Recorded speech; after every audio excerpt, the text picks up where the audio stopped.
La dernière saison des pluies a été catastrophique pour la principale route de la voirie de la ville de Kalemie. Après les assauts répétés des eaux du lac, cette importante route a perdu son littoral sur une bonne distance et flirte désormais avec le lac Tanganyika. Intervenant en urgence pour sa sauvegarde qui permette d'atteindre la saison sèche prochaine, deux entreprises se partagent les 12,5 km du projet. Malta Forest a commencé de l'aéroport de Kainda jusqu'au pont Loubouye et Crec 9 va du pont Loubouye jusqu'à la colline d'État, siège des institutions provinciales. Avec cet effort, la circulation a été rétablie sur l'ensemble de la route, comme l'a constaté le ministre Alexis Guissaro, qui a chemin faisant reçu les explications utiles de la part du directeur provincial de la CGT dans la province du Tanganyika, l'ingénieur Kennedy Sea. Le directeur général de la CGT qui a conduit la visite lui a fait savoir que tout sera mis en œuvre pour sauver cette importante route. Il a en outre annoncé qu'à l'avènement de la prochaine saison sèche, il est envisagé la reconstruction de l'ensemble de la route. Il a ajouté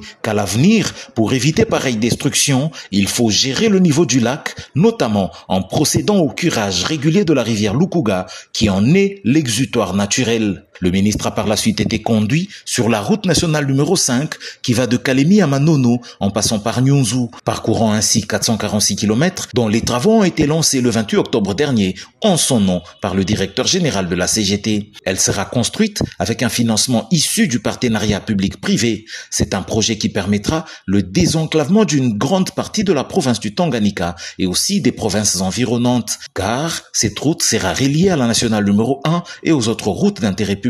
Les fonds pour la réalisation de ces travaux sont disponibles. Outre le revêtement de toute la route, le projet procédera au remplacement de tous les ponts existants par des ponts définitifs. Nous citerons en illustration le pont Kiambi qui aura une portée de 320 mètres. Le point de départ du projet est la cité de Manono et le point d'arrivée, la ville de Kalemie, chef-lieu de la province du Tanganyika.